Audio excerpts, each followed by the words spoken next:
আসসালামু আলাইকুম আরহামতুল্লাহি ওবারাকাতুহু। সুপ্রিয় সম্মানিত ভাই ও বোনেরা, আমরা মহান আল্লাহ পাক রব্বুল আলামিনের কাছে আমাদের শান্তির জন্য দোয়া করি। আমরা চাই মহান আল্লাহ পাক রব্বুল আলামিন যেন আমাদের দুনিয়ার জীবনে দুঃখ, যন্ত্রণা, কষ্টগুলোকে দূর করে দেন, আমাদের শান্তির ব্যবস্থা করে দেন। এছাড়াও পবিত্র মাহে রমজান মাস, আমরা পবিত্র মাহে রমজান মাসের বরকত মহান আল্লাহ পাক রব্বুল আলামিনের কাছে কামনা করি।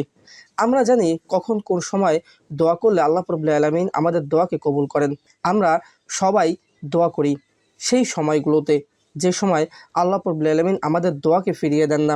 সুপ্রিয় সম্মানিত ভাই ও বোনেরা, তবুও কেন আমাদের দোয়া আল্লাহ পাক রব্বুল আলামিন গ্রহণ করেন না, কবুল করেন না? পবিত্র মাহে রমজান মাস, আমরা চাই আল্লাহ পাক রব্বুল আলামিন যেন মাহে রমজান মাসের বরকতে আমাদের সকল দুঃখ, যন্ত্রণা, কষ্টগুলোকে দূর করে দেন, আমাদের মাঝে শান্তির ব্যবস্থা করে দেন। এছাড়াও আমরা চাই আল্লাহ পাক রব্বুল আলামিন যেন জাহান্নামের দরজা আমাদের জন্য বন্ধ করে দেন এবং আমাদের প্রত্যেকটি বান্দা এবং বান্দির জন্য জান্নাত ওয়াজিব করে দেন। আমরা সবাই আমাদের জীবনের সকল বিষয়গুলো নিয়েই আল্লাহ পাক রব্বুল আলামিনের কাছে দোয়া করি। আমরা কি জানি আল্লাহ পাক রব্বুল আলামিন আমাদের দোয়া কেন কবুল করেন না? পবিত্র মাহে রমজান মাস, এই মাহে রমজান মাসের এমন 3টি সময় রয়েছে যে সময় আমরা আল্লাহ পাক রব্বুল আলামিনের কাছে দোয়া করলে আল্লাহ সেই দোয়াকে কখনোই ফিরিয়ে দেন না। প্রিয় ভাই ও বোনেরা, আপনি কি জানেন রমজান মাসে এমন 3টি সময় রয়েছে যখন বান্দার দোয়া কখনোই ফেরত যায় না? হ্যাঁ, কখনোই না। ভাবুন তো, আপনার জীবনের সবচেয়ে বড় সমস্যা, সবচেয়ে কষ্টের দোয়া, সবচেয়ে গোপন কান্না যদি এমন এক সময়ে করেন যখন আল্লাহ তাআলা নিজেই দোয়া কবুলের প্রতিশ্রুতি দিয়েছেন। রাসূল সাল্লাল্লাহু আলাইহি ওয়াসাল্লাম এমন কিছু মুহূর্তের কথা বলেছেন যে সময়ে বান্দার দোয়া আর আল্লাহর দরবারের মাঝখানে কোনো পর্দা থাকে না। কিন্তু দুঃখের বিষয় কি জানেন, আমাদের অধিকাংশ মানুষ এই সময়গুলো জানে না, আর জানলেও সেই সময়ের গুরুত্ব দেয় না। ফলে রমজান চলে যায়, আমাদের কাছ থেকে সেই সময় চলে যায়, কিন্তু আমাদের দোয়া আকাশে উঠেই থেমে যায়। আজকের এই ভিডিওতে আমি কোরআন ও সহিহ হাদিসের আলোকে আপনাদের সামনে তুলে ধরব রমজানের সেই 3টি মহামূল্যবান সময় যখন দোয়া সরাসরি আরশ পর্যন্ত পৌঁছে যায় কোনো বাধা বিপত্তি ছাড়াই। ভিডিওটি শেষ পর্যন্ত দেখুন, কারণ 3 নম্বর সময়টি এমন একটি সময় যা শুনলে আপনি আজ থেকেই আপনার রুটিন পরিবর্তন করে ফেলবেন ইনশাআল্লাহ। চলুন শুরু করি। সুপ্রিয় সম্মানিত ভাই ও বোনেরা, মূল আলোচনা শুরু করার পূর্বে আপনাদেরকে অবশ্যই অনুরোধ করে বলবো, আপনি যদি আমাদের চ্যানেলে নতুন হয়ে থাকেন তাহলে অবশ্যই আমাদের চ্যানেলটি সাবস্ক্রাইব করবেন, আর যদি ইতিমধ্যে সাবস্ক্রাইব করে রাখেন তাহলে আপনাকে অসংখ্য ধন্যবাদ। অবশ্যই আমাদের ভিডিওতে একটি লাইক করবেন এবং আপনার মূল্যবান মতামত কমেন্ট করে আমাদেরকে জানাবেন। অবশ্যই সবার সাথে ভিডিওটি বেশি বেশি শেয়ার করবেন। হয়তো আপনার একটি শেয়ারে কোনো মুসলিম বান্দা বা বান্দি, আপনার কোনো ভাই, আপনার কোনো বোন এই 3টি গুরুত্বপূর্ণ সময় সম্পর্কে জানতে পারবে এবং আপনার দ্বারা হলেও সে একটু উপকৃত হবে। তাহলে চলুন মূল আলোচনা শুরু করি। প্রথম সময় হলো ইফতারের পূর্ব মুহূর্তের সময়, অর্থাৎ ইফতারের আগ মুহূর্তে আল্লাহ পাক রব্বুল আলামিন বান্দার দোয়াকে কবুল করেন। রমজান শুধু ক্ষুধা ও তৃষ্ণার মাস নয়, এটা হলো কবুলিয়াতের মাস, রহমতের মাস, দোয়া কবুলের মাস। আজ আমরা যে প্রথম গুরুত্বপূর্ণ সময়টির কথা বলছি তা হলো ইফতারের মুহূর্তে। রাসূল সাল্লাল্লাহু আলাইহি ওয়াসাল্লাম বলেছেন, নিশ্চয়ই রোজাদারদের জন্য ইফতারের সময় একটি দোয়া রয়েছে যা কখনোই প্রত্যাখ্যাত হয় না। সুনানে ইবনে মাজাহ। সুবহানাল্লাহ! ভাবুন তো, সারাদিনের ক্ষুধা, তৃষ্ণা, কষ্ট সব কিছুর শেষে ঠিক সেই মুহূর্তে যখন আপনি প্রথম লোকমাটি মুখে দেওয়ার আগে হাত তুলে দোয়া করেন, আল্লাহ তাআলা সেই দোয়া ফিরিয়ে দেন না। আল্লাহ তাআলা কোরআনে বলেন, আর আমার বান্দারা যখন তোমার কাছে আমার সম্পর্কে জিজ্ঞেস করে, আমি তো নিকটেই আছি, আমি দোয়া কবুল করি যখন সে আমাকে ডাকে। সূরা আল বাকারা। খেয়াল করুন, এই আয়াতটি রমজানের রোজার আয়াতগুলোর মাঝখানে এসেছে।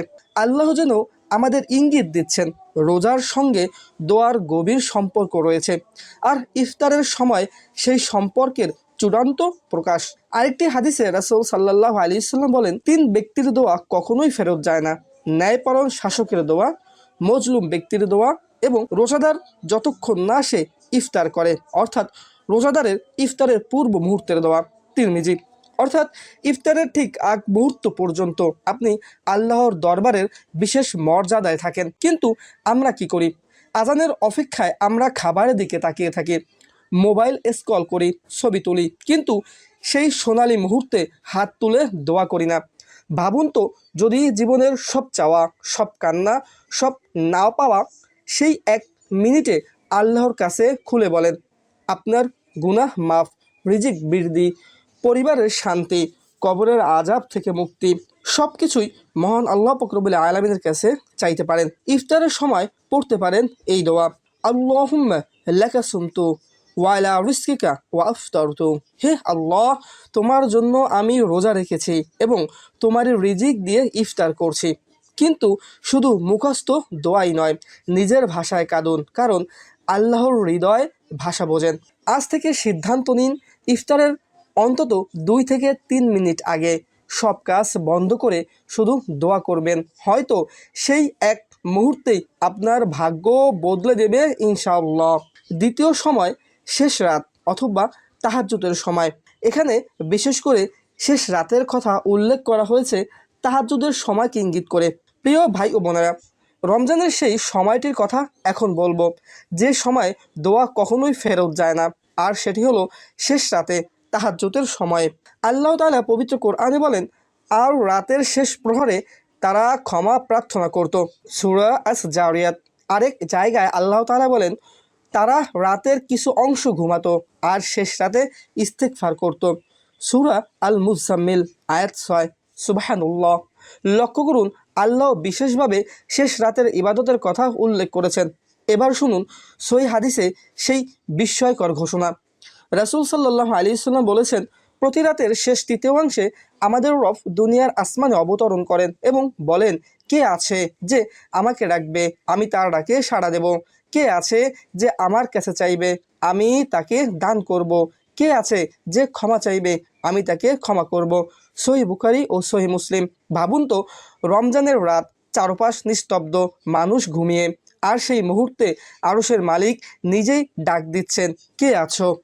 বিশেষ করে রমজানের এই সময়ে গুরুত্ব কেন আরও বেশি? কারণ এই মাসে জান্নাতের দরজা খুলে দেওয়া হয়, জাহান্নামের দরজা বন্ধ করা হয়, শয়তানদের শৃঙ্খলিত করা হয়, অর্থাৎ শয়তানদেরকে তালাবদ্ধ করা হয়, আটকে রাখা হয়। সহিহ বুখারী। অর্থাৎ দোয়া কবুল হওয়ার সব বাধা কমিয়ে দেওয়া হয়। আর একটি গভীর বিষয় কি জানেন? অনেক সাহাবী ও সালফে সালেহিন বলেছেন, যে ব্যক্তি নিয়মিত তাহাজ্জুদ পড়ে তার অন্তরে এমন নূর সৃষ্টি হয় যা দিনের বেলায় তার চেহারায় ফুটে ওঠে। তাই তো হাসান আল বসরি রহমতুল্লাহ আলাইহিকে জিজ্ঞেস করা হয়েছিল, তাহাজ্জুদ পড়া মানুষের চেহারা এত উজ্জ্বল কেন? তিনি উত্তর দিয়েছিলেন, কারণ তারা গোপনে রহমানের সাথে কথা বলে, তাই রহমান তাদের উপরে তার নূরের চাদর ঢেলে দেন। তাহলে ভাবুন একবার, পবিত্র মাহে রমজান মাস, সবাই ঘুমিয়ে রয়েছে, আপনি সাহরির সময় উঠেছেন, আপনি হয়তো সাহরিও করলেন, আজানের কিছুটা সময় বাকি আছে, আপনি সেই সময় 2 রাকাত তাহাজ্জুদ নামাজের জন্য দাঁড়িয়ে গেলেন, আপনি সিজদায় গিয়ে কান্না করলেন, নামাজ শেষ করে দুহাত তুলে আল্লাহ পাক রব্বুল আলামিনের সাথে আপনার মনের কথাগুলো খুলে বললেন। আল্লাহ পাক রব্বুল আলামিন নিশ্চয়ই তখন আপনার সকল কথাগুলো শুনবেন, আপনার চোখের পানির মূল্য তিনি সেই সময়ে দান করবেন ইনশাআল্লাহ। তাই আজ থেকেই একটি সিদ্ধান্ত নিন, অন্তত 2 রাকাত তাহাজ্জুদ নামাজ, কিছুক্ষণ কান্না ভেজা ইস্তেগফার, আর নিজের ভাষায় আন্তরিক দোয়া। হয়তো এই রমজানের কোনো এক শেষ রাতে আপনার ভাগ্য বদলে যাবে, আপনার কবর আলোকিত হবে, আর আল্লাহ আপনার নাম লিখে দিবেন মাগফিরাত প্রাপ্ত বান্দা হিসেবে। আল্লাহ আমাদের সবাইকে শেষ রাতের সেই রহমতপূর্ণ মুহূর্তে কদর করার তৌফিক দান করুন। তৃতীয় সময় সেজদার মুহূর্তে। প্রিয় দর্শক, রমজানের 3টি সময়ের মধ্যে আজ আমরা পৌঁছে গেছি তৃতীয় এবং সর্বশেষ শক্তিশালী সময়, সেজদার মুহূর্তে। আল্লাহ তাআলা বলেন সূরা আল আলাকের 19 নম্বর আয়াতে, ওয়াসজুদ ওয়াক্তারিফ, অর্থাৎ সেজদা করো এবং আমার নিকটবর্তী হও। দেখুন, আল্লাহ নিজেই বলেছেন সেজদা মানেই তার নৈকট্য, অর্থাৎ যখন আপনি সেজদায় যান তখন আপনি পৃথিবীর সবচেয়ে নিচু অবস্থানে থাকেন, কিন্তু আল্লাহর কাছে সবচেয়ে উচ্চ মর্যাদায় থাকেন। রাসূল সাল্লাল্লাহু আলাইহি সাল্লাম সহিহ মুসলিম শরীফে বলেছেন, বান্দা তার রবের সবচেয়ে নিকটবর্তী হয় যখন সে সেজদায় থাকে। সুতরাং তখন তোমরা বেশি বেশি দোয়া করো। রমজানের এই হাদিসের গুরুত্ব আরও বেড়ে যায়, কারণ রমজান হলো দোয়া কবুলের মাস। সিয়াম অবস্থায় তারাবিতে, তাহাজ্জুদে, প্রতিটি সেজদায় হয়ে যেতে পারে আপনার জীবনের মোড় ঘুরিয়ে দেওয়ার মুহূর্ত। একটি গভীর বিষয় লক্ষ্য করুন, রাসূল সাল্লাল্লাহু আলাইহি ওয়াসাল্লাম ফরজ নামাজের চেয়ে নফল নামাজে দীর্ঘ সেজদা করতেন। বিশেষ করে তাহাজ্জুদের সময় তিনি এত দীর্ঘ সেজদা করতেন যে সাহাবারা মনে করতেন তিনি হয়তো ইন্তেকাল করেছেন। সুনানে আবু দাউদ। এটা আমাদের কি শিক্ষা দেয়? সেজদা শুধু একটি রুকুন নয়, এটা হচ্ছে ব্যক্তিগত কথোপকথনের সময়। অর্থাৎ আপনি এই সেজদারত অবস্থায় মহান আল্লাহ পাক রব্বুল আলামিনের কাছে কথা বলছেন, আপনার সমস্ত কথাগুলো তার কাছে তুলে ধরেছেন। সেজদা হলো এমন এক জায়গা যেখানে আপনি ভাষা না জানলেও চোখের পানি দিয়ে দোয়া করতে পারেন। সেজদা হলো এমন একটি মুহূর্ত যেখানে আল্লাহ আপনার ভাঙা হৃদয়ের শব্দও শোনেন। রমজানে যখন আপনি সেজদায় যাবেন, শুধু সুবহান রব্বিয়াল আলা বললেই উঠে যাবেন না, বরং থামুন, নিজের ভাষায় বলুন, ইয়াহ আল্লাহ, আমার গুনাহগুলো মাফ করে দিন। ইয়াহ আল্লাহ, আমার পরিবারকে হেদায়েত দিন। ইয়াহ আল্লাহ, আমার রিজিক হালাল ও বরকতময় করুন। কারণ রাসূল সাল্লাল্লাহু আলাইহি ওয়াসাল্লাম আমাদেরকে শিখিয়েছেন সেজদায় দোয়া কবুলের সম্ভাবনা সবচাইতে বেশি। যখন আপনি সেজদায় কাঁদেন, তখন আপনার চোখের অশ্রু যদি মাটিতে পড়ে, কিয়ামতের দিন সেই অশ্রু জাহান্নামের আগুনকে নিভিয়ে দিতে পারে। সুনানে আত-তিরমিজি। ভাবুন তো, একটি সেজদা আপনার ভাগ্য বদলে দিতে পারে, একটি সেজদা আপনার তাকদির লিখে দিতে পারে নতুন করে। তাই আজ থেকে সিদ্ধান্ত নিন, রমজানের প্রতিটি নামাজে অন্তত একটি সেজদা হবে, বিশেষ সেজদা, যেখানে আপনি শুধু আল্লাহর সাথে কথা বলবেন। রাসূল সাল্লাল্লাহু আলাইহি সাল্লাম বলেছেন, 3 ব্যক্তির দোয়া ফিরিয়ে দেওয়া হয় না। রোজাদার যতক্ষণ না ইফতার করে, অর্থাৎ ইফতারের পূর্ব মুহূর্তে রোজাদারের দোয়া, ন্যায়পরায়ণ শাসকের দোয়া এবং মজলুম ব্যক্তির দোয়া। এখানে স্পষ্ট রোজাদারদের দোয়া আল্লাহ বিশেষভাবে কবুল করেন। সুপ্রিয় সম্মানিত ভাই ও বোনেরা, আমরা কি জানি কেন আমাদের দোয়া কবুল হয় না? রমজানের দোয়া কবুলের সময় জেনেও অনেকের দোয়া কবুল হয় না কেন? রাসূল সাল্লাল্লাহু আলাইহি সাল্লাম বলেছেন, যে ব্যক্তি হারাম খায়, হারাম পড়ে, হারাম উপার্জন করে, তার দোয়া কিভাবে কবুল হবে? তাই আজ থেকে সিদ্ধান্ত নিন, হালাল রিজিক উপার্জন করবেন, গুনাহ থেকে তওবা করবেন এবং আন্তরিকতার সাথে দুনিয়ার জীবনে বসবাস করার চেষ্টা করবেন। প্রিয় ভাই ও বোনেরা, হয়তো এই রমজান আমাদের জীবনের শেষ রমজান, হয়তো আগামী বছর আমরা থাকবো না, তাহলে কেন দোয়ার সেই সময়গুলো নষ্ট করব? আজ থেকে সিদ্ধান্ত গ্রহণ করুন, ইফতারের পূর্ব মুহূর্তে আল্লাহ পাক রব্বুল আলামিনের কাছে বেশি বেশি দোয়া করবেন। রাতের শেষ অংশে তাহাজ্জুদ নামাজ পড়বেন এবং সেই সময় কান্না ভেজা অবস্থায় আল্লাহ পাক রব্বুল আলামিনের কাছে দোয়া করবেন। প্রতি সেজদায় গিয়ে আল্লাহ পাক রব্বুল আলামিনের কাছে কাঁদবেন। হয়তো এই একটি দোয়া আপনার কবর আলোকিত করতে পারে, আপনার আমল নামা ভারী করতে পারে, আপনাকে জান্নাতের দরজায় পৌঁছে দিতে পারে ইনশাআল্লাহ। সুপ্রিয় সম্মানিত ভাই ও বোনেরা, সেজদারত অবস্থায় সবচাইতে বেশি দোয়া কবুল হয়। এখানে একটি বিষয় আপনাদেরকে অবগত করতে চাই, সেজদারত অবস্থায় সবচেয়ে বেশি দোয়া কবুল হয়। কোন সেজদায় সবচেয়ে বেশি দোয়া কবুল হয় আর কখন আপনি আল্লাহ পাক রব্বুল আলামিনের কাছে বেশি বেশি দোয়া করতে পারেন?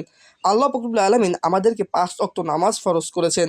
এই 5 ওয়াক্ত ফরজ নামাজ ব্যতীত আপনি যে নফল নামাজ পড়বেন, তাহাজ্জুদ নামাজ পড়বেন, আপনি তাওবার নামাজ পড়বেন, আপনি হাজত নামাজ পড়বেন, অর্থাৎ এই 5 ওয়াক্ত নামাজ ব্যতীত বাকি সমস্ত নামাজের সেজদায় গিয়ে আপনি আপনার মনের কথাগুলো আল্লাহ পাক রব্বুল আলামিনের কাছে সেজদারত অবস্থায় বলতে পারেন। আপনি সেই অবস্থায় বেশি বেশি দোয়া করতে পারেন। কিন্তু 5 ওয়াক্ত ফরজ নামাজের সেজদায় গিয়ে আপনি দোয়া করলে বরং আপনার নামাজ নষ্ট হওয়ার কারণে আপনি গুনাহের ভাগী হবেন। এক্ষেত্রে আপনি সতর্ক থাকুন। 5 ওয়াক্ত নামাজ ব্যতীত বাকি সমস্ত নামাজের সেজদায় গিয়ে আপনি ইচ্ছে মতো দোয়া করতে পারবেন। আজকে আপনাদের সাথে যে বিষয়গুলো নিয়ে আলোচনা করলাম, মহান আল্লাহ পাক রব্বুল আলামিন যেন সকল মুসলিম বান্ধা এবং বান্দিকে এই বিষয়গুলোর উপরে বেশি বেশি আমল করার তৌফিক দান করেন। আল্লাহ পাক রব্বুল আলামিন যেন আমাদের দুনিয়া এবং আখিরাতের সকল দুঃখ, যন্ত্রণা, কষ্টগুলো দূর করে দেন। আমিন। সবাই ভালো থাকবেন, সুস্থ থাকবেন। আসসালামু আলাইকুম ওয়া রাহমাতুল্লাহি ওয়া বারাকাতুহু।